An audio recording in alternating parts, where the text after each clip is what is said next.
Hello students, welcome to my new video. In this video we have discussed about class 10 chapter number 5 arithmetic progression solution for exercise 5.3. तो students इसमें हम लोग क्या करेंगे, exercise 5.3 के solution को देखेंगे। देखिए उसमें जिसमें 15 क्वेश्चन को हम लोग को सॉल्व करना है, बाकी के क्वेश्चन को हम लोग सॉल्व किए हैं पिछले वीडियो में, ठीक है ना। तो पिछले वीडियो में बाकी क्वेश्चन को सॉल्व किया गया है, तो आप देख सकते हैं उसको, ठीक है। चलिए क्वेश्चन नंबर 15 हम लोग सॉल्व करते हैं, देखते हैं क्या कहता है। कॉन्ट्रैक्ट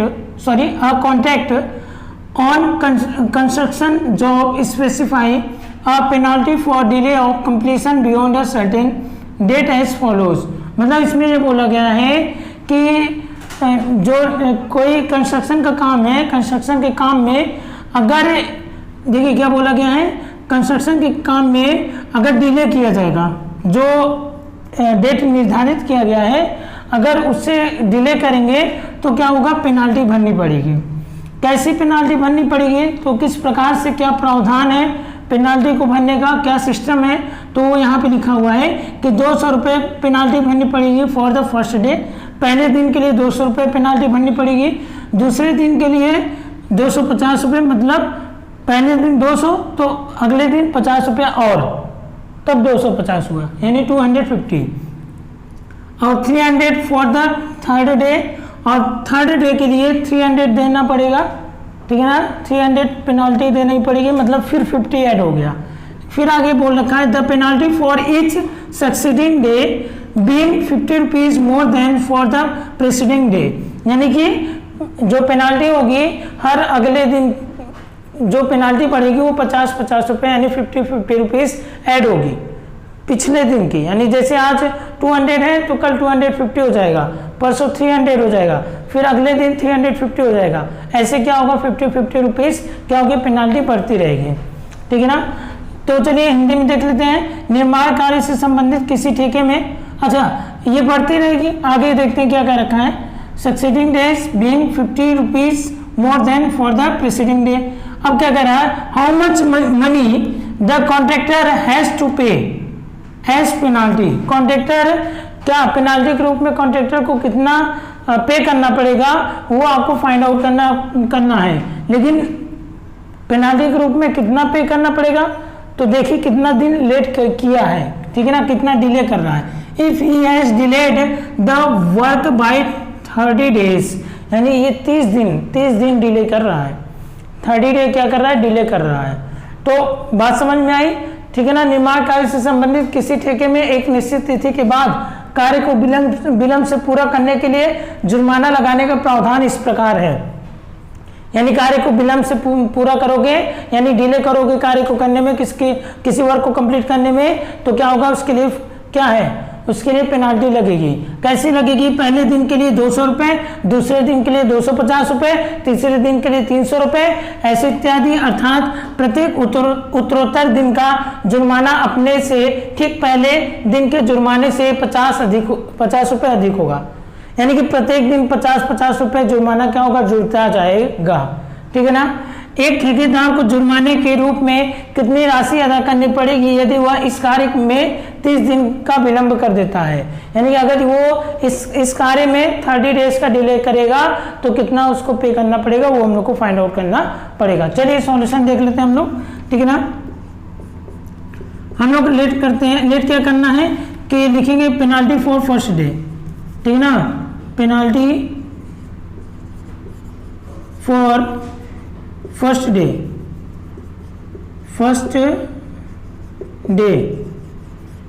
कितना है, 200 रुपये। फिर पेनाल्टी फॉर क्या हो जाएगा, सेकेंड डे यही पेनाल्टी कितना हो जाएगा, बताइए 250 रुपये होगा कि नहीं। 50 रुपये क्या हो रहा है, बढ़ता जा रहा है ना। और पेनाल्टी फॉर थर्ड डे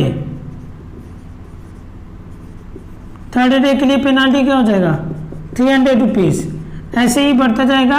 यानी कि इट इज फॉर्म, देखिए आप हिंदी मीडियम वाले क्या लिखेंगे कि पहले दिन के लिए जुर्माना क्या होगा, 200 रुपये, और दूसरे दिन के लिए जुर्माना क्या होगा, 250 रुपये, तीसरे दिन के लिए जुर्माना 300 रुपये होगा, ठीक है ना। अब ऐसे बनता जाएगा तो लास्ट में क्या करेंगे, तो हम लोग यहाँ पे लिखेंगे क्या कि पहले 200 बना, 200 रुपीज़ बना, फिर कितना बना 250 रुपीज़ बन रहा है, फिर कितना बना 300 रुपीज़ बना, एंड सो ऑन, ऐसे बनता जाएगा। यानी ये क्या होगा, इट इज अ एपी, ठीक है ना, इट इज एन एपी, ये क्या होगा एपी होगा, ठीक है ना। यानी यह क्या होगा एपी होगा, मतलब समांतर श्रेणी होगा, ठीक है ना, इट इज एन एपी। अगर ये एपी होगा तो बताइए ए क्या है, ए क्या है बताइए 200 हो जाएगा, और डी क्या है बताइए, डी क्या है 250 माइनस 200 यानी कितना हो जाएगा 50 हो जाएगा, ठीक है। अब क्या कह रहा है, कितने दिन का विलंब हो रहा है, कितने दिन डिले कर रहा है 30 डेज, तो 30 डेज डिले कर रहा है, तो क्या होगा यहाँ पर 30 डेज डिले करने के लिए देखिए यहाँ पे a इक्वल टू क्या हो गया 200 हो गया, d इक्वल टू क्या 250 माइनस 200 इक्वल टू 50 हो गया। अब क्या करते हैं, देखिए क्या कह रहा है 30 डेज डिले हो रहा है, तो कुल कितना पेनाल्टी लगेगा 30 डेज में, तो वो हम लोग को बताना है। तो चलिए ठीक है, n इक्वल टू क्या दे दिया है 30। अब हम लोग क्या निकालेंगे, Sn निकालेंगे, Sn इक्वल टू क्या होगा n/2 और क्या हो जाएगा 2a plus n minus 1d, 2a plus n minus 1d, तो Sn कितना हो जाएगा, Sn यानी S30, ठीक है ना, तो क्या हो जाएगा 30/2 हो जाएगा, और 2a की जगह 200 हो गया, और प्लस n माइनस 1 यानी 30 माइनस 1 हो जाएगा, और d कितना है 50 हो गया, d कितना है 50 हो गया, है ना। अब क्या हो जाएगा S30 इक्वल टू क्या हो जाएगा बताइए, ये कितना हो गया 15 हो गया, और ये कितना हो जाएगा 400 हो जाएगा, प्लस 29 इंटू 50, 29 इंटू क्या हो जाएगा 50 हो जाएगा। चलिए S30 इक्वल टू क्या हो जाएगा बताइए 15 और 400 प्लस इसका मल्टीप्लाई कर लीजिए 5 9 जा 45 और 4 कैरी हुआ तो 5 2 जा 10 4 14 इतना आ गया, तो कितना आ जाएगा बताइए S30 इक्वल टू क्या हो जाएगा बताइए 15 और इंटू देखिए कितना हो जाएगा 1850 हो जाएगा। अब हम लोग 15 से मल्टीप्लाई करेंगे तो ये 0 हो गया, 15 5 जा 75, फिर 7 कैरी होगा 15 8 जा 120 और 7 127 होगा, फिर क्या हुआ 12 आया तो 15 1 जा 15 और 15 और 12 कितना हो जाएगा 27, यानी 27750 इतनी पेनाल्टी देनी पड़ेगी। तो आप इसको नोट डाउन कर लीजिए। चलिए अब हम लोग क्वेश्चन नंबर 16 को देख लेते हैं, देखते हैं क्या रखा है। A sum of 700 rupees is to be used to given 7 cash prizes, 700 rupees को 7 कैश प्राइजेस में देना है to student of a school for their overall academic performance, यानी उनकी ओवरऑल एकेडमिक परफॉर्मेंस के बेस पर क्या करना है स्टूडेंट्स को 7 कैश प्राइजेस देना है, और कुल कैश प्राइजेस कितने हैं 700, तो इन 700 में से 7 कैश प्राइजेस बनाने हैं, ठीक ना, और स्टूडेंट्स को देना है। क्यों देना है, ओवरऑल एकेडमिक परफॉर्मेंस के लिए। If each prizes is 20 rupees less than its presiding price, यानी अगर हर एक प्राइस पहले वाली प्राइस से 20 लेस है, 20 रुपीज लेस है, तो find the value of each of the prizes, तो हम लोगों को हर एक प्राइस की वैल्यू फाइंड आउट करनी है। चलिए देखिए क्या दिया हुआ है, हिंदी में एक बार पढ़ देते हैं। किसी स्कूल के विद्यार्थियों को उनके समग्र शैक्षिक प्रदर्शन के लिए 7 नगद पुरस्कार देने के लिए 700 रुपये की राशि रखी गई है, यानी कुल 700 रुपये की राशि रखी गई है, उसमें 7 नगद पुरस्कार बच्चों को देना है उस 700 रुपये राशि से, ठीक है ना। यदि प्रत्येक पुरस्कार अपने से ठीक पहले पुरस्कार से 20 रुपये कम है, यानी प्रत्येक पुरस्कार क्या है अपने पहले के पुरस्कार से 20 रुपये कम है, तो प्रत्येक पुरस्कार का मान ज्ञात कीजिए। तो हमको क्या करना है, प्रत्येक पुरस्कार का मान ज्ञात करना है। चलिए सॉल्व करते हैं हम लोग, देखते हैं कैसे सॉल्व होगा। लिखेंगे प्राइस फॉर फर्स्ट स्टूडेंट, ठीक है ना, प्राइस फॉर फर्स्ट स्टूडेंट्स हो जाएगा, ठीक है, या प्रत्येक पुरस्कार का मान ज्ञात कीजिए। तो क्या कह सकते हैं हम लोग, तो लिख सकते हैं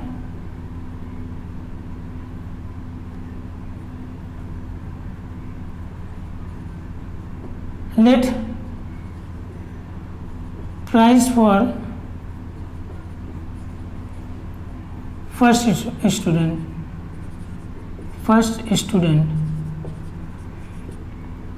तो पहले स्टूडेंट को प्राइस जो मिलेगा वो कितना मिलेगा, ए रुपीज़, ये मानते हैं ए रुपीज़ मिलेगा या एक्स रुपीज़ मिलेगा, तो एक्स रुपीज़ मान लेते हैं। तो फिर लिखेंगे प्राइस फॉर ए लेट करते हैं क्योंकि हम लोग फर्स्ट टर्म को भी ए लेने वाले हैं। तो प्राइस फॉर सेकेंड स्टूडेंट, तो सेकेंड स्टूडेंट को क्या मिलेगा प्राइस बताइए, ए -20, क्योंकि 20 रुपीज़ कम कर देना है ना। और प्राइस फॉर थर्ड स्टूडेंट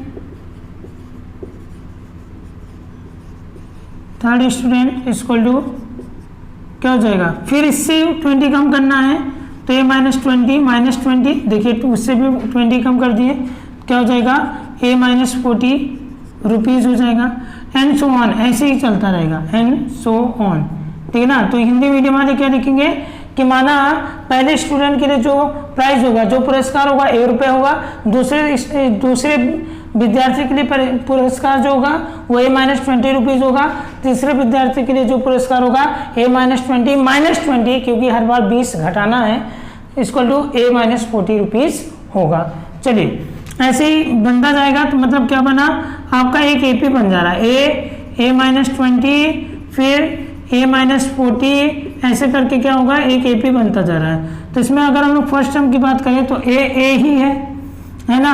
अगर डी की बात करें तो डी कैसे मिलेगा, ए -20 माइनस ए, है ना, ये माइनस सी हो जाएगा। तो क्या हो जाएगा, ए से ए कैंसिल आउट हो गया, तो बताइए डी इक्वल टू क्या मिल गया -20, यानी डी इक्वल टू -20 मिल गया, ए क्या है, ए ही है, ठीक है ना। और टोटल कितना रुपीज़ है, टोटल कितना रुपीज़ है, क्योंकि 7 लोगों में डिवाइड करना है तो 7 हो गया, लेकिन टोटल कितना रुपीज़ है, टोटल कितना रुपीज़ है, यानी S7 तभी तो टोटल होगा ना, कितना रुपीज़ है 700 रुपीज़ है, ठीक है ना। तो S7 के लिए फॉर्मूला चला दीजिए, क्या हो जाएगा 7/2, यहाँ पे S7 के लिए फॉर्मूला लगाइए तो 7/2 हो जाएगा।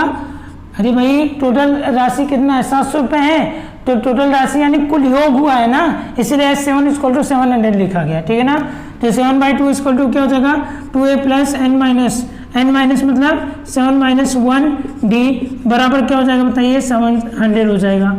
7/2 हो गया, फिर 2a की जगह a ही जाएगा, और 7 - 1 तो 7 - 1 यानी 6 हो जाएगा, d की जगह कितना हो जाएगा -20 हो जाएगा, और ये क्या हो जाएगा आगे 700 हो जाएगा, ठीक है ना। तो 7/2 अगर हम लोग इसमें से 2 कॉमन लें तो क्या बचेगा, a - 2 जा चुका है बाहर, तो यहाँ 10 बचेगा, 10 6 = 60, ठीक है ना। और इक्वल टू क्या हो गया 700 हो गया, 2 से 2 कैंसिल आउट हो गया, 7 का मल्टीप्लाई कीजिए 7a - 420 सब्ट्रैक्ट कर लीजिए, अरे सॉरी मल्टीप्लाई कर लीजिए, तो 420 हो जाएगा, ये क्या हो गया 700 हो गया। तो 7a बराबर क्या हो जाएगा 700, और प्लस क्या हो जाएगा 420 हो जाएगा, तो 7a इक्वल टू कितना हो जाएगा 1120 हो जाएगा। तो a बराबर कितना हो जाएगा, a बराबर कितना हो जाएगा 1120/7, ठीक है ना। 7 × 1 = 7, फिर कितना बचा 4, 7 6 = 42, 160, यानी जो पहले वाले को मिलेगा पहले स्टूडेंट को ए माना गया, ए लेट किया गया है, तो पहले स्टूडेंट को कितनी रुपीज़ की राशि मिलेगी, कितना रुपये पुरस्कार मिलेगा 160 रुपीज़। ऐसे ही A1 हो गया, ये A हो गया, ऐसे A2 निकालें, क्योंकि इसी को हम लोग क्या लिखेंगे A1 A2 निकालें, यानी दूसरे स्टूडेंट को कितना मिलेगा वो देख लेते हैं। तो कितना हो जाएगा बताइए, 20 कम कर दीजिए, क्योंकि हर बार 20 कम होगा, तो 140 रुपीज़ हो जाएगा।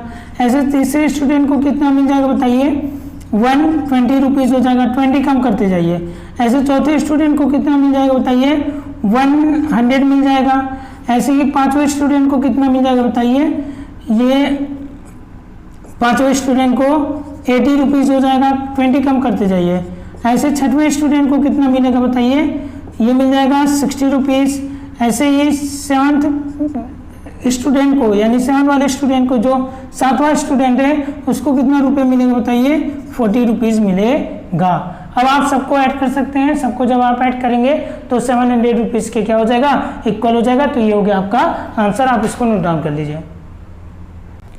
चलिए स्टूडेंट्स, हम लोग क्वेश्चन नंबर 17 को देख लेते हैं, देखते हैं क्या कहता है। काफ़ी लंबा क्वेश्चन है। देखिए, in a school student thought of planting trees in and around the school of reduce to air pollution. यानी कि किसी स्टूडेंट क्या करते हैं, किसी स्कूल में स्टूडेंट क्या करते हैं, इसकी ये सोचते हैं कि ट्रीज प्लांट किया जाए, ट्रीज लगाए जाए अराउंड द स्कूल, स्कूल के चारों ओर, जिससे कि एयर पॉल्यूशन को कम किया जा सकता है, ठीक है ना। It was decided that the number of trees that each section of each class, each section of each class यानी हर एक क्लास का हर एक सेक्शन विल प्लांट, यानी ये डिसीजन लिया गया कि हर एक क्लास का हर एक सेक्शन प्लांट करेगा, यानी ट्रीज को प्लांट करेगा। कितना, will be the same as the class, यानी जितना क्लास होगा उतने क्लास के बराबर हर क्लास का हर सेक्शन उतना ट्रीज क्या करेगा, प्लांट करेगा। कहने का मतलब क्या, कहने का मतलब ये है, जैसे कि यहाँ बोल रखा है, हम समझ लेते हैं इसी में, इन विच दे आर स्टडिंग, जिसमें वो पढ़ते हैं। For example a section of class first, class first का जो एक सेक्शन है will plant 1 tree, class first का एक सेक्शन जो है वो 1 ट्री को प्लांट करेगा। और हर एक क्लास के कितने सेक्शन डिवाइड किए गए हैं, 3, पहले बोल दिया है। हर एक क्लास के 3 सेक्शन डिवाइड किए गए हैं, लेकिन बोला ये जा रहा है कि आप जिस क्लास में पढ़ते हो उतने ट्रीज एक सेक्शन को लगाना पड़ेगा। मतलब अगर आप फर्स्ट क्लास में पढ़ते हो तो उसके एक सेक्शन को 1 ट्री लगाना पड़ेगा। और फर्स्ट क्लास के कितने सेक्शन है, 3 सेक्शन है, तो तीनों सेक्शन को 1-1 ट्री लगाना पड़ेगा। अगर आप सेकेंड क्लास में पढ़ते हो तो सेकेंड क्लास के एक सेक्शन को 2 ट्री लगाना है। कितना, 2 ट्रीज लगाने हैं। लेकिन कितने सेक्शन है सेकेंड क्लास के, 3 सेक्शन है, तो तीनों सेक्शन को 2-2 ट्रीज लगाना पड़ेगा। अगर आप थर्ड क्लास में पढ़ते हो तो थर्ड क्लास के एक सेक्शन को 3 ट्रीज लगाने हैं। इस प्रकार क्लास थर्ड के कितने सेक्शन है, 3 सेक्शन है, तो क्लास थर्ड के हर एक सेक्शन को 3 ट्रीज लगाना पड़ेगा। इसी प्रकार ऐसे ही चलते चलते लास्ट में हम आएंगे। अगर आप क्लास 12th में हो तो 12th के एक सेक्शन को 12 ट्रीज प्लांट करना पड़ेगा। इस प्रकार क्लास 12 के कितने सेक्शन है, 3, तो तीनों सेक्शन को 12-12 ट्रीज क्या करना पड़ेगा, प्लांट करना पड़ेगा। ठीक है ना, समझ में आ गया कि नहीं आया, ठीक है ना। तो ये ऐसा कुछ प्लान बना हुआ है। How many trees will be planted by the students, यानी स्टूडेंट्स के द्वारा कुल कितने ट्रीज प्लांट किए गए हैं वो हम लोग को बताना है। तो हिंदी मीडियम वाले भी समझ गए होंगे, आप इसको पढ़ सकते हैं कि वायु प्रदूषण को कम करने के लिए स्कूल के अंदर और बाहर पेड़ लगाने के बारे में सोचा गया है। निर्णय लिया गया कि प्रत्येक कक्षा का प्रत्येक अनुभाग अपनी कक्षा की संख्या के बराबर पेड़ लगाएगा। उदाहरण के लिए कक्षा फर्स्ट का एक अनुभाग 1 पेड़ लगाएगा, कक्षा सेकंड का एक अनुभाग 2 पेड़ लगाएगा, कक्षा थर्ड का एक अनुभाग 3 पेड़ लगाएगा इत्यादि, और ऐसा कक्षा 12 तक के लिए चलता रहेगा। प्रत्येक कक्षा के 3 अनुभाग हैं। इस स्कूल के विद्यार्थियों द्वारा लगाए गए कुल पेड़ों की संख्या कितनी होगी, बहुत ध्यान से समझिएगा, बहुत ध्यान से। देखिए, अगर हम आपको समझाने के लिए मैं यहाँ पे थोड़ा सा रफ वर्क करूँगा। जैसे देखिए, अगर हम कहें क्लास फर्स्ट है, ये क्लास फर्स्ट है, कितना सेक्शन, 3 सेक्शन है, ABC सेक्शन हो गया। तो ये पहला सेक्शन 1 पेड़ लगाएगा, दूसरा सेक्शन 1 पेड़ लगाएगा, तीसरा सेक्शन भी 1 पेड़ लगाएगा। अगर क्लास सेकंड है, क्लास क्या है, सेकंड है, तो क्या हो जाएगा, कौन सा क्लास है, सेकंड क्लास है, इसलिए ये लोग 2-2, क्योंकि क्लास सेकंड तो 2 पेड़, तो पहला सेक्शन 2 पेड़, दूसरा सेक्शन भी 2 पेड़ लगाएगा और तीसरा सेक्शन भी 2 पेड़ लगाएगा, है ना। क्लास सेकंड के भी 3 सेक्शन है ना, ऐसे सबके 3-3 सेक्शन है। क्लास थर्ड है, कौन सा क्लास है, तीसरा क्लास है, तो 3 पेड़ लगाएंगे, तो 3 ट्रीज ये लगाएगा, 3 ट्रीज ये लगाएगा और 3 ट्रीज ये लगाएगा। ऐसे अगर क्लास 4 हो गया, क्या हो गया, क्लास 4 हो गया, तो कितना, कौन सा क्लास है, चौथा क्लास। अगर चौथी क्लास है तो 4 पेड़ लगाएंगे, तो पहला सेक्शन 4, दूसरा सेक्शन भी 4, तीसरा सेक्शन भी 4 लगाएगा। अब हमारे ख्याल से आपको समझ में आ गया होगा। ऐसे ही अगर क्लास 12 है तो कितना क्लास है, 12, कक्षा 12, क्लास 12 है तो पहला सेक्शन, इसका एक सेक्शन 12 लगाएगा, फिर दूसरा सेक्शन भी 12 पेड़ लगाएगा और तीसरा सेक्शन भी 12 पेड़ लगाएगा। बताओ कोई समस्या, समझ में आ गया होगा, ठीक है ना। तो चलिए देखते हैं हम लोग क्या क्या बनता है, कैसे बनेगा, कैसे सॉल्व करेंगे। तो ये तो आपको ऐसे समझाने के लिए यहाँ पे ये बनाया गया है। चलिए लिखेंगे, ट्रीज planted by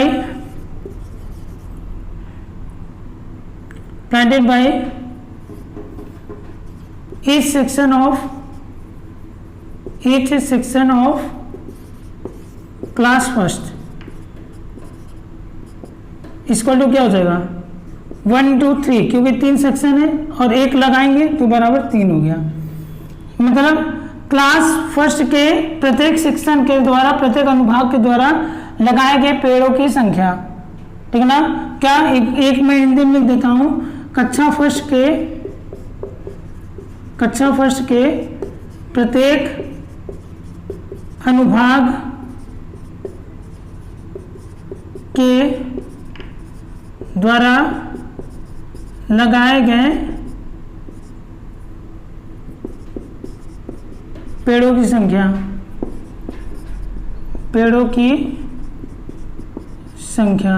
तो कुल कितने अनुभाग है, 3 है ना, तो 1 लगाएंगे और कुल अनुभाग 3 है तो कितना हो जाएगा, 3 हो जाएगा, है ना। अब ऐसे लिखेंगे, trees planted by each section of, each section की जगह कर दो 3 सेक्शन ऑफ क्लास सेकेंड, तो यहाँ प्रत्येक सेक्शन की जगह क्या कर दो, 3 अनुभाग, ठीक है ना। क्लास सेकेंड इक्वल टू क्या हो जाएगा, 2 पेड़ लगाएंगे, कितने सेक्शन है, 3, तो 6 हो गया। तो फिर आगे क्या है, trees planted by 3 section of class क्या, थर्ड, तो क्या हो जाएगा बताइए, क्योंकि क्लास थर्ड है 3 लगाएंगे और कितने सेक्शन है, 3, यानी 9 पेड़ लगाएंगे क्लास थर्ड वाले। फिर ऐसे and so on, trees planted by 3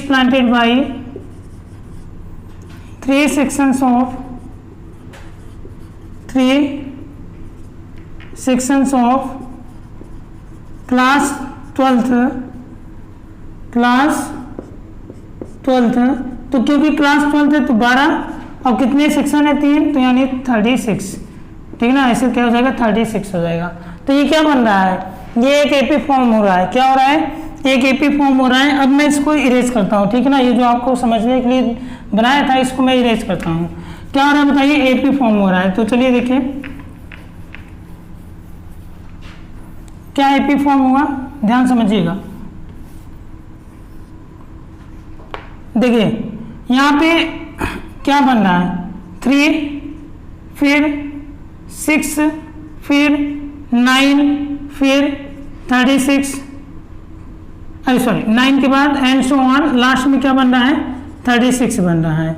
last में क्या बन रहा है, 36, यानी ये क्या बन गया, ये आपका एक एपी बन गया। क्या बन गया, एक एपी बन गया, ठीक है ना। कोई समस्या, ठीक है ना, ये एपी हमको पहले लिखना है तो यहाँ पे लिख दिए, क्या बन गया आपका, ये एपी बन गया। कोई समस्या नहीं ना। अब बताइए ए क्या है, 3 है, डी क्या होगा, 6 - 3 यानी 3 हो जाएगा, और एल क्या है, 36 है।